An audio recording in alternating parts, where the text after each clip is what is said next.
Hi, everyone. Welcome to Beaconr's webinar series, and thanks for joining. Today, I'll be talking about dependency graphs, so what they are, why they're useful, and how they work in Beacon. My name is Mark Higgins. I'm a co-founder of Beacon and our Chief Analytics Officer. A quick overview of the talk today. I'll start off by talking about dependency graphs in Excel. That's because that's what people are most familiar with. And we'll look at some simple calculations and some financial calculations. Then we'll switch over to Beacon's dependency graph framework, which is called Gromit. And we'll talk about how that works and how dependency graphs are implied from object-oriented Python code. We'll look at some financial examples of that using Gromit graphs. And then at the end, we'll talk about a separate use for Gromit inside of Beacon, which is as part of our application framework, which is called Glint. And we use Gromit there to signal between different UI components. But let's start off with Excel. Most people are familiar with Excel, and Excel is sort of the quintessential dependency graph.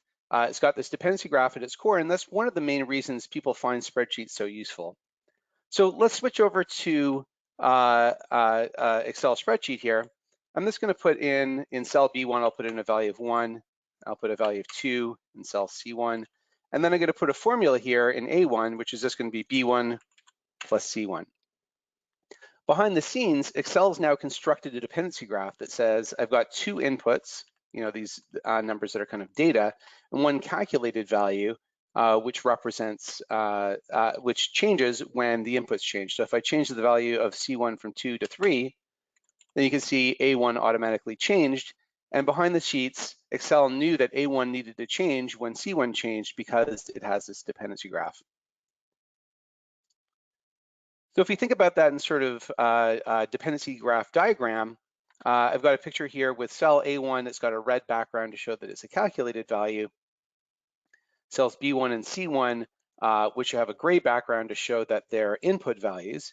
And the arrows here show the directions of the dependencies. So A1 depends on B1 and C1. And of course, we can do something slightly more complicated, like if I put in a value of 5 in cell D1, then I'm going to change C1 to be, say, D1 times 2.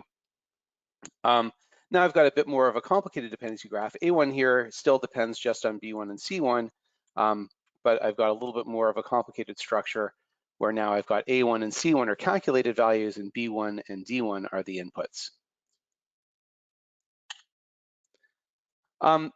People often use Excel for financial calculations, partly because of this dependency graph.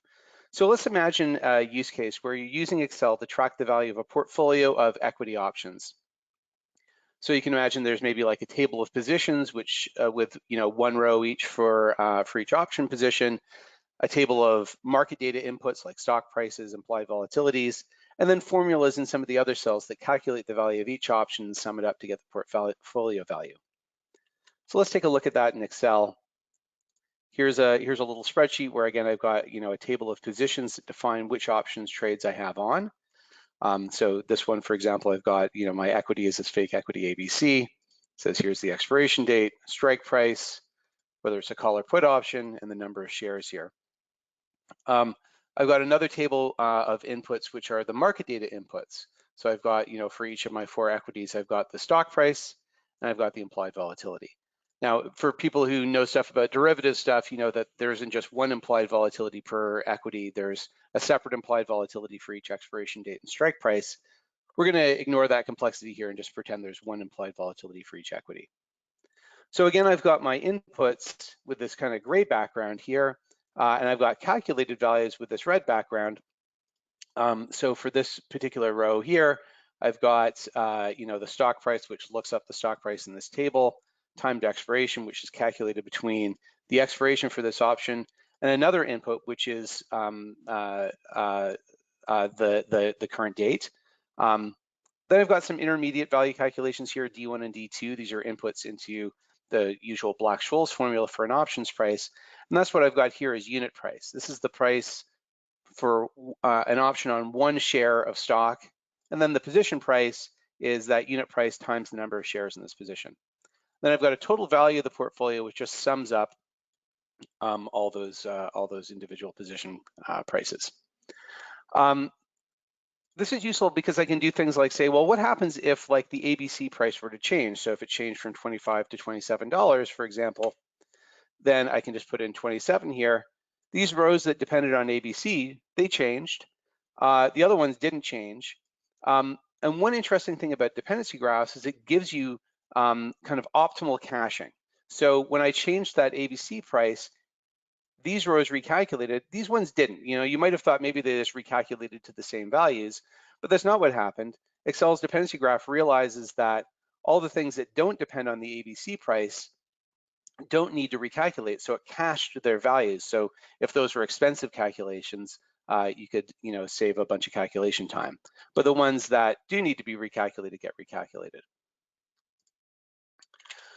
Also, I got these intermediate values exposed, D1 and D2, and that's useful because for debugging purposes. So if something looks wrong, I can kind of drill into all the inputs behind the price exposed in different cells in the spreadsheet. Makes it easier to debug. We can see the dependency graph a little bit. Like if I go in here and I go to the formulas tab and I do trace precedence, this shows me what cells this total value depends on. So we can see the formula here is this the sum over all these rows. And so you can see what that depends on. Similarly, if I look at the position price for this one row, I can do trace precedence and it shows me that it depends on the number of shares in the unit price. It's just the product of those two. Then if I hit trace precedence again, I can kind of step down one level in the graph. And if I keep on going, I can kind of see all the things that depends on. It depends on stock price and implied volatility in today's date and contract terms for that option. So that's a really useful tool in Excel for being able to set up calculations, debug them, and run them efficiently, do that kind of optimal caching. Now, one thing you might want to do in an example like this is figure out your risk position. So what that means, say I want to calculate the delta of my portfolio to each one of my equity names. What delta means is how much does my portfolio price if that underlying equity price moves up by $1. So let's try that. The current price is $351. I can see that up here in the top. Now, if I go and change ABC, I'm going to move that price up by $1. And so now the price moves to $272. And so I can calculate the delta as just kind of the difference between those two numbers. So I've got a minus $79 per dollar delta to ABC stock price. I can set it back and then do the same thing for DEF and calculate the delta for that. And I could do it for the other ones as well. But it's kind of manual. I have to kind of manually go and do all those risk calculations, those bump and reprice kind of risk calculations. So let's think about, in the context of that example of that spreadsheet, some of the benefits of a dependency graph. So the first one is this optimal caching idea. So there, when an input changes, like a piece of market data, for example, only the values that depend on it get recalculated and everything else is cached, so it doesn't need to recalculate. A second use for dependency graphs is dependency tracking. So for a given calculated value, like the price of my portfolio, which inputs does it depend on? So if I want to find out which equity prices out of all the universe of equities does my portfolio value depend on, so they can go and figure out which ones to go and calculate delta with respect to, for example. You can kind of descend down through the graph and look for those inputs. And then a third benefit of the graph is exposing those intermediate values as nodes in the graph, so as cells in your Excel spreadsheet in that example. So those D1 and D2 values are nice examples, or the implied volatility or the stock price, that are the inputs into other calculations. And having that exposed means it's easier to debug. Excel is really powerful. It's probably the most popular risk management tool on Wall Street right now. But it does have some downsides, and mostly around the fact that Excel is this kind of largely unstructured grid. That means it's not a great tool for enterprise development. It's easy to build simple things, but it's hard to kind of build and maintain and extend complex spreadsheets. Part of that is because it's difficult to make modular functionality. Like we saw in that spreadsheet, functionality is kind of spread through calculations in all the different cells in the spreadsheet, rather than in well-segregated modules that are easier to maintain. And that makes it difficult to support. A spreadsheet, I'm sure you guys have all seen this before, a spreadsheet that starts off pretty simple to solve a particular business problem, it tends to get more complicated through time as people add functionality to it. Performance starts to suffer. You end up like having to buy a special high-powered desktop computer to be able to open your 5 GB spreadsheet. If the original developer who designed that spreadsheet leaves, it's difficult for someone else to come in and pick it up and understand all the nuances and figure out how it all works. So it is possible to develop effectively in Excel, but it's hard. It's not really designed for that. So that brings us on to Beacon and how we use dependency graphs. So Beacon has a dependency graph component inside that's called Gromit that's really designed for that kind of enterprise scale calculation. Gromit gives you the same benefits that you get from Excel's dependency graph, plus a whole lot more, but it's structured as object-oriented Python code rather than Excel's kind of unstructured grids. Gromit kind of acts like Excel in manual recalc mode. So in that spreadsheet example, when I changed, the ABC stock price, automatically all the values calculated because I was in automatic recalc mode. If I switched to manual recalc mode in Excel, then I'd have to, make it recalculate after I change values. And that's kind of how Gromit works. So values aren't automatically recalculated when the inputs change. They're just marked as dirty or invalid. And the next time someone asks for the value of one of those invalid nodes, that's when the calculation happens. All of our financial analytics that we've built in Beacon, we have a broad suite of cross-asset financial analytics. They're all based around Gromit and use the dependency graph for that. We also have another use for Gromit inside of Beacon that isn't around our financial object models, that's around our application framework. So Beacon has an application framework called Glint that makes it easy to build web applications. We'll talk a little bit more in detail about that, but that uses Gromit to kind of notify UI components when they need to update. So let's dig in a little bit more to how Gromit really works. So using Gromit means writing Python classes, and on those Python classes, some of the methods on the classes map to nodes in this dependency graph. With Gromit, that mapping is done automatically for you. It'll just parse your method code and figure out the shape of the dependency graph dynamically. You don't need to sort of explicitly manage the graph anywhere, like with some other dependency graph frameworks. We've got a couple of useful helper functions for working with the graph that are available in our Beacon IDE. So one is called show graph. So show graph is a visualization for the dependency graph, kind of like what we were looking at when we were looking at that A1, B1, C1 graph with the arrows between them. It's useful for smaller graphs. We have another function called show node, which lets you visualize a specific node in the dependency graph and see what it depends on, what depends on it, its state and all that kind of stuff. So let's jump over to our Beacon IDE here, and we can take a look at some of those examples. So what I've got up here is the Beacon IDE, and I'm looking at some Python code, right? So we've got a Python editor up here. We've also got a shell where you can kind of interact with data and objects that you create. So here I'm going to start off by creating a simple class. It's called simple, that uses our dependency graph framework. To use it, all you basically have to do is inherit from this base class gromit.object. This class has 3 methods, A, B, and C. And you can see they're all tagged with this decorator, gromit.fn. What that means is the method that I define next is going to be hooked into a node in the dependency graph. So with Gromit classes, you can have a mixture. Some methods are linked to nodes in the graph, and others are just regular Python methods. I've got 3 methods here. One of them is calculated, this method A, but the other 2 are inputs.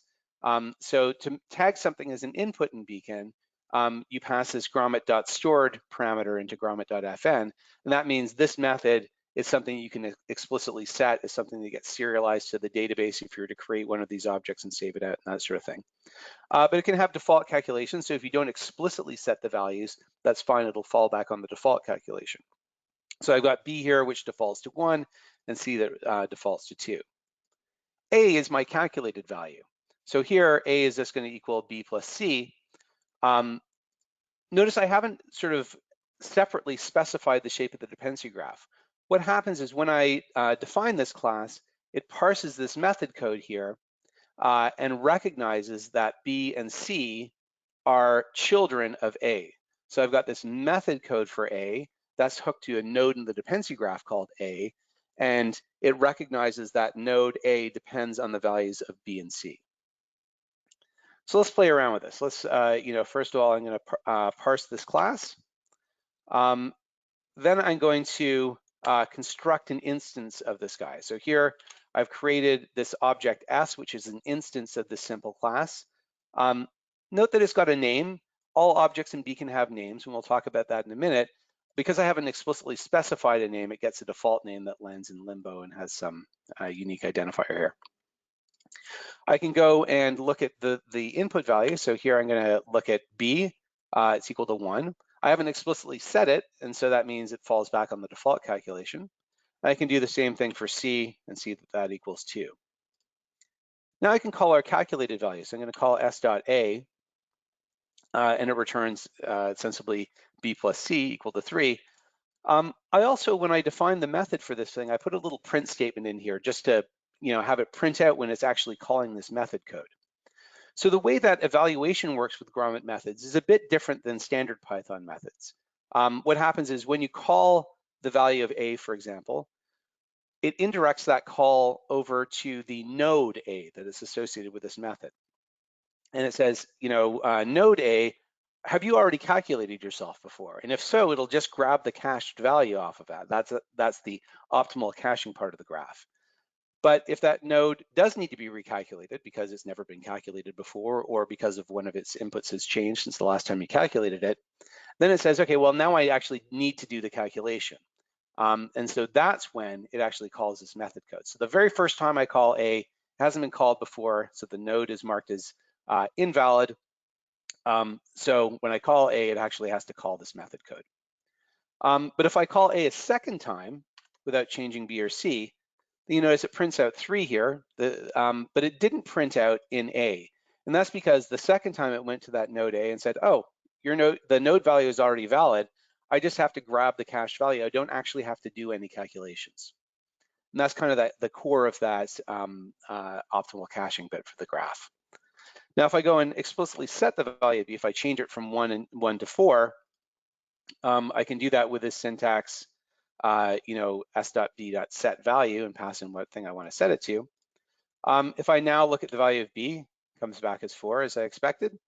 And if I call s.a again, well, now because one of the inputs of A has changed, when B changes, it kind of goes up the dependency graph and marks everything that depends on it as invalid or dirty.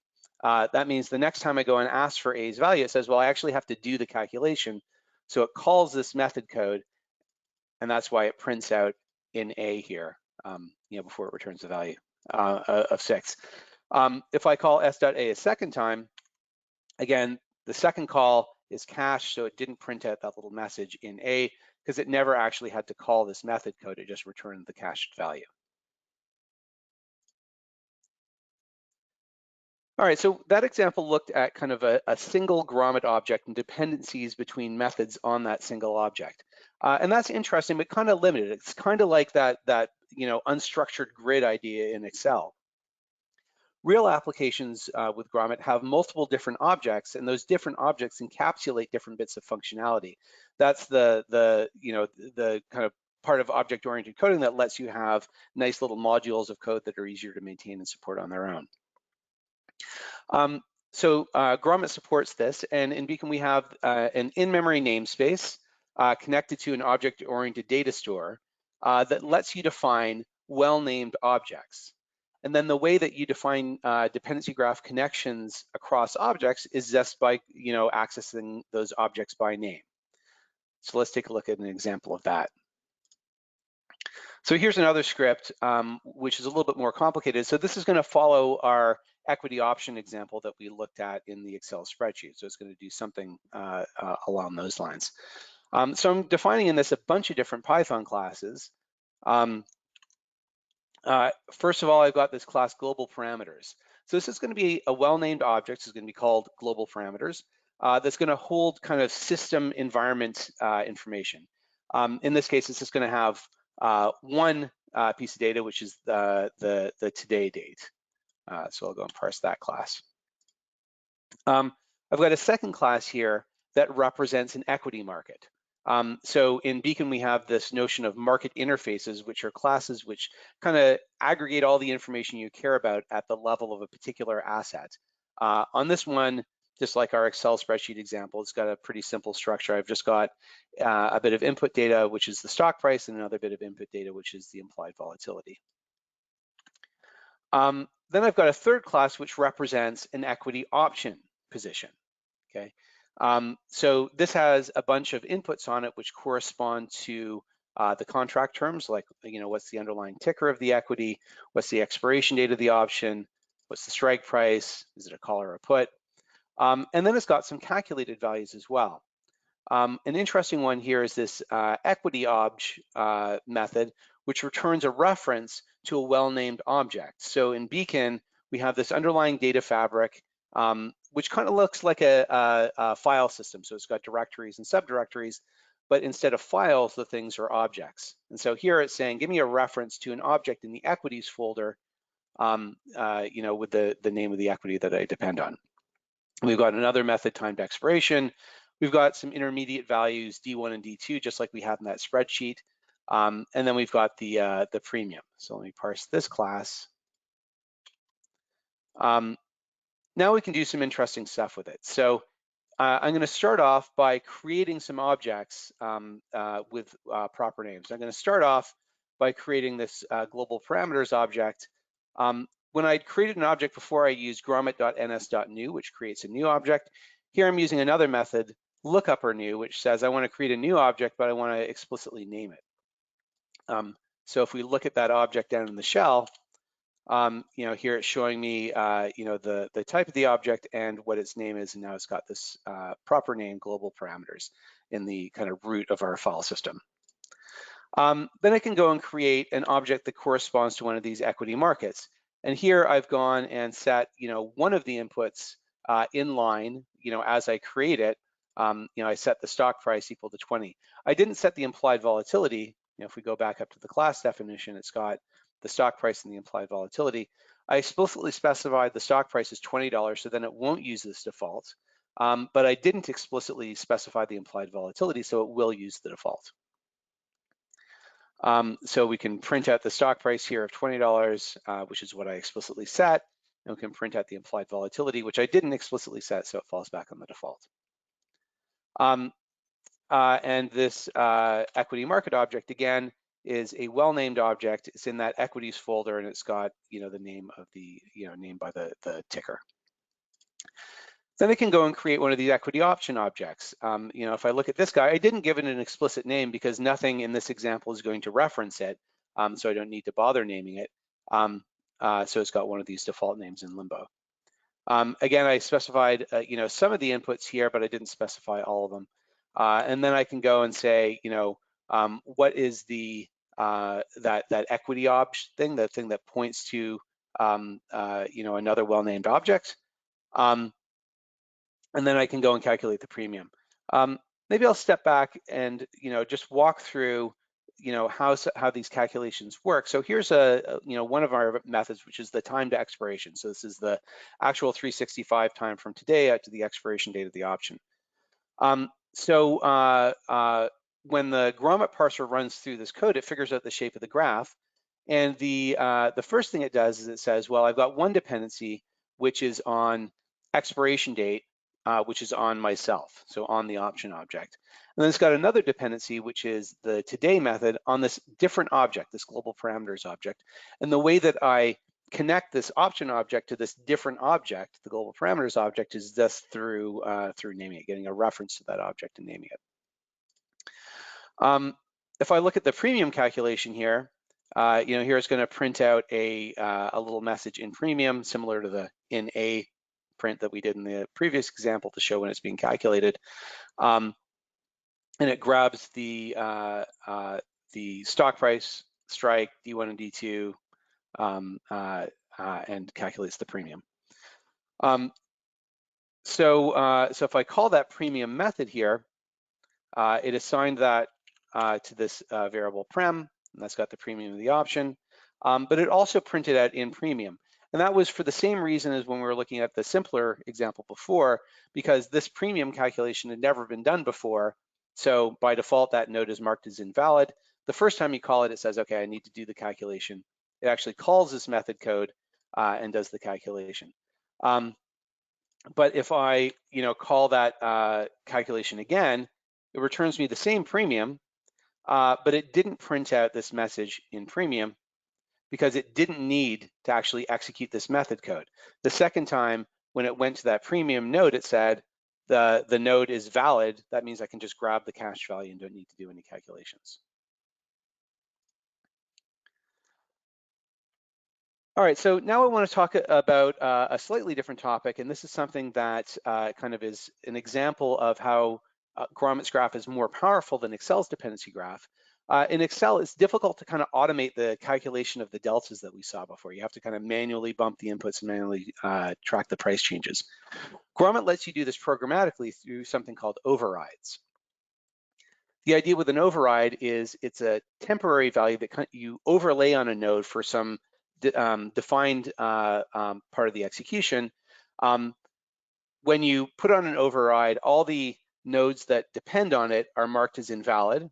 And then when you ask them to be calculated again, they recalculate using that temporary value. That temporary value, though, is applied inside a Python block. And when you leave the block, the node's original value is restored and all the things that depend on it are invalidated again. So it makes it really easy to do those kind of bump and reprice calculations. And these overrides form the basis of Beacon's risk calculation framework. So if we come back to our little option example here, I've got this with Gromit.context block. Inside this block with Gromit.context, any overrides that I apply are valid only for the lifetime of this block. And when I leave the block, they're taken back off and the original values are restored. So inside this block, I'm going to bump the stock price up by a little bit, by 1 cent. So I'm going to override the stock price method with a new value, which is the original stock price plus a little bit.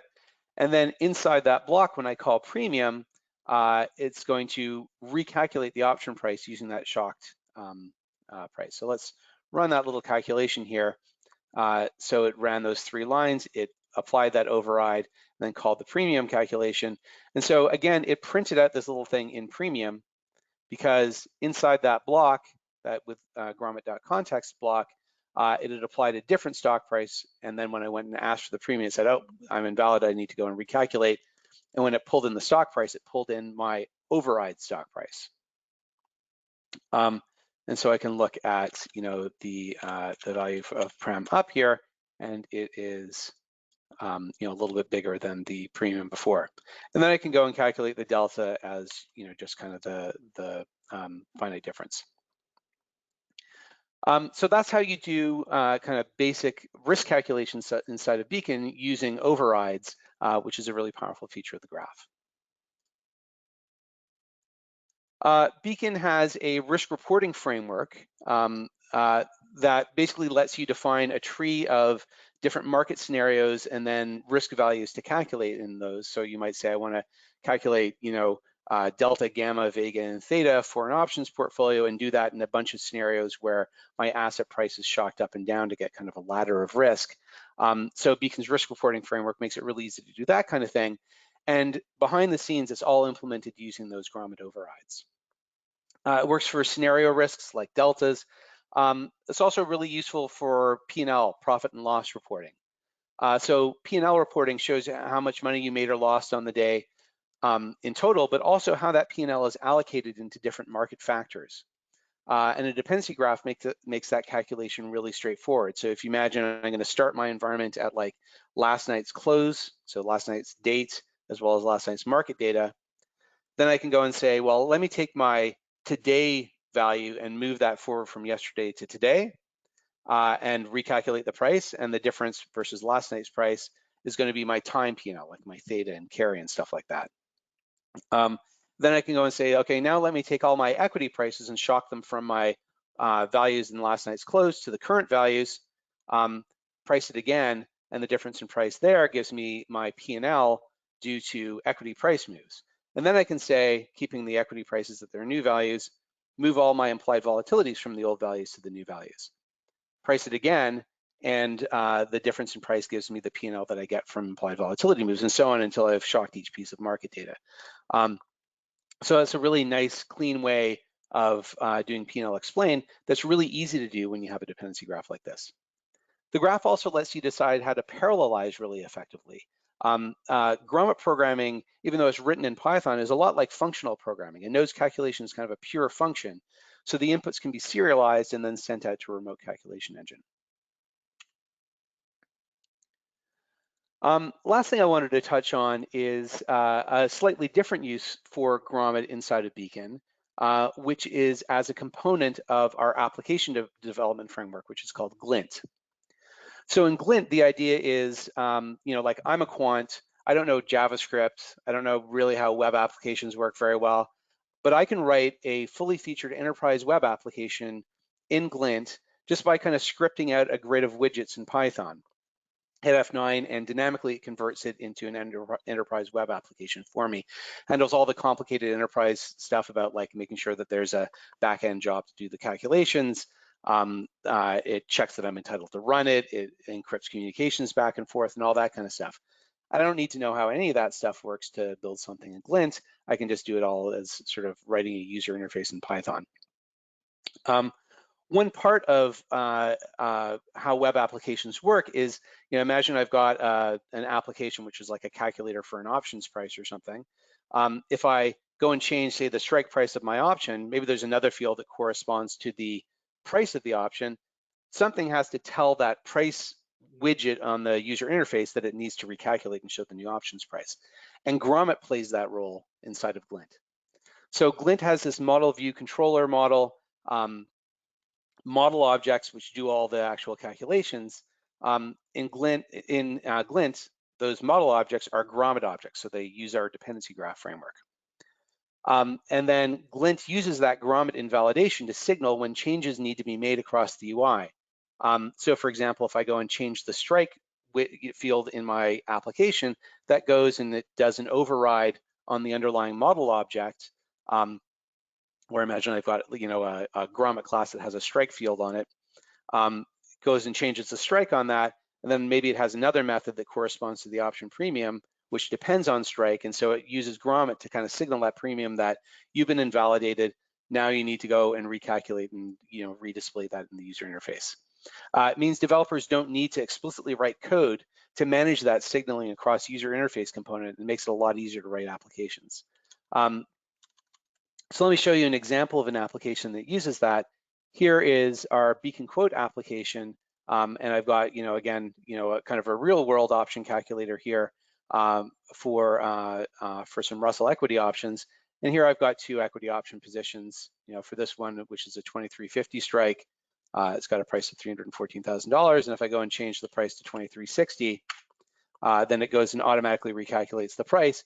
And again, this is using Gromit. As I change the strike, it passes it back through the backend process, changes the strike on a model object, which also has a value method on it.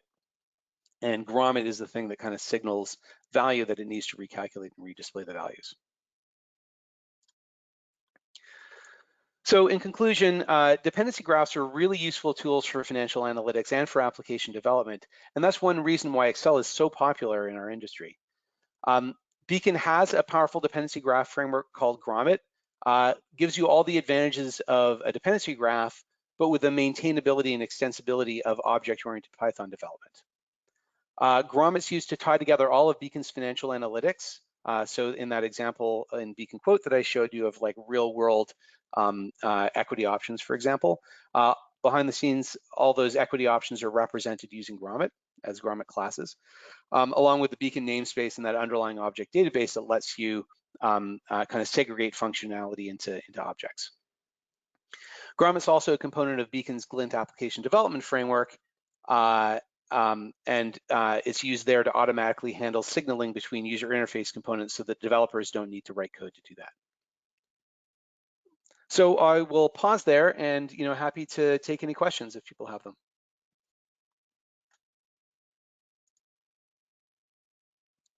So one of the questions that got posted, is there a mechanism to prevent cyclical dependencies, or is the system able to handle them? So Gromit does not support cyclical dependencies, and so it'll, raise an error if you design a graph that does have cyclical dependencies.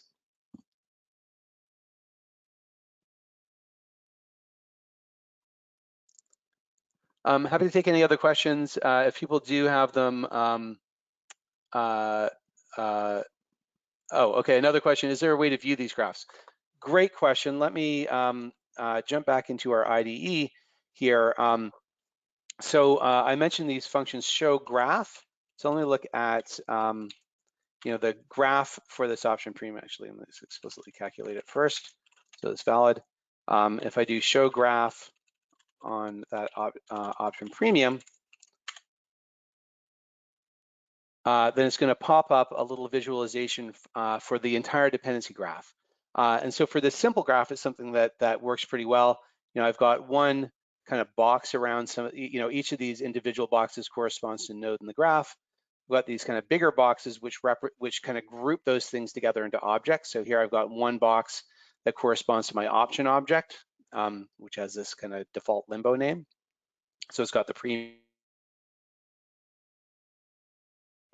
as well as the D1 and D2 values, things like that.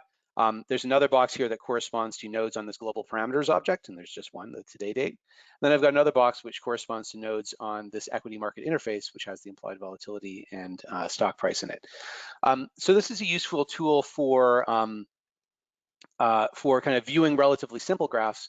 Once you get into complicated graphs, though, like more real-world graphs, there ends up being so much stuff on this that it becomes a little bit less useful.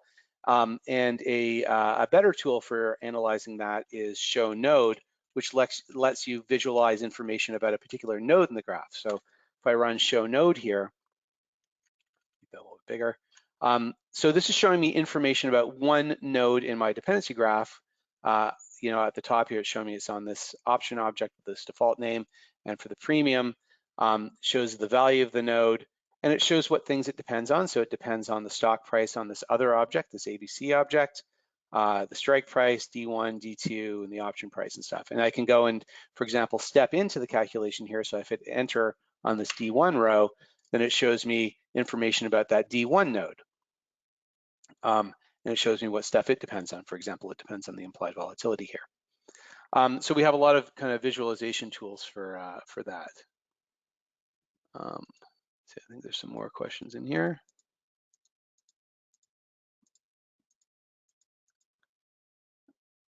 Sorry, 1 second. Let me just try and view these things a little bit better. One of the questions is, what about real-time input? Can Gromit handle that? So starting the application in the morning and seeing ticking values through the day. Absolutely. As long as the calculations that you're doing can kind of keep up with the refresh frequency of the underlying data, which is just depends on which kind of calculations you're doing. You can absolutely have a pub sub mechanism which gets updates for inputs, applies them as overrides, and then displays them. Let's see, another question. For C++ analytics libraries, are there guidelines for when to include checkpoints at which the developer should make calls to the Gromit Graph Manager? Typically, we don't use C++ like that. So we'll use C++ the other way. So for example, in this D1 calculation that I'm showing here, it pulls in, a bunch of, market data and contract terms and things like that, and then does some analytic calculation. In this case, it's a pretty simple one. You can imagine, though, that if you expose some C++ library in your environment, you could have a method in a Gromit class that grabs all the information it needs, marshals it the right way, and then passes it into a C++ library call.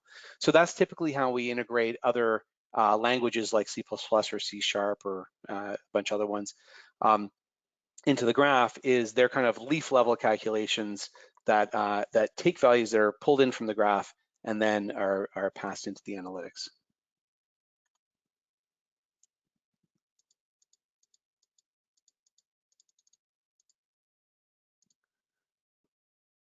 So another question, imagine the developer is changing their Python class and is changing the definition of a method. How does Gromit handle that? So if you're changing the definition of a method, usually what ends up happening is you just kind of like, blow your graph away and then rebuild it, to make sure that you're picking up the right state. And that's kind of handled automatically in the IDE. So if I go and change, the definition of one of these objects and reparse this code, then any existing objects that were created with the old code will still have the old behavior, but any new ones that you create will use the new behavior.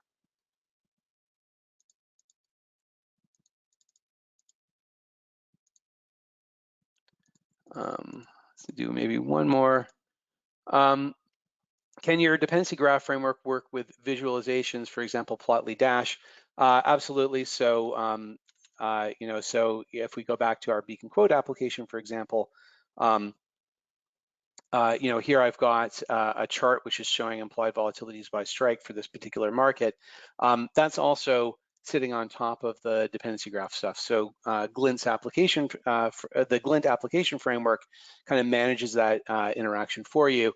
And if you wanted to build something more bespoke that wasn't using Glint, when it was using Plotly directly, for example, then you can do that as well.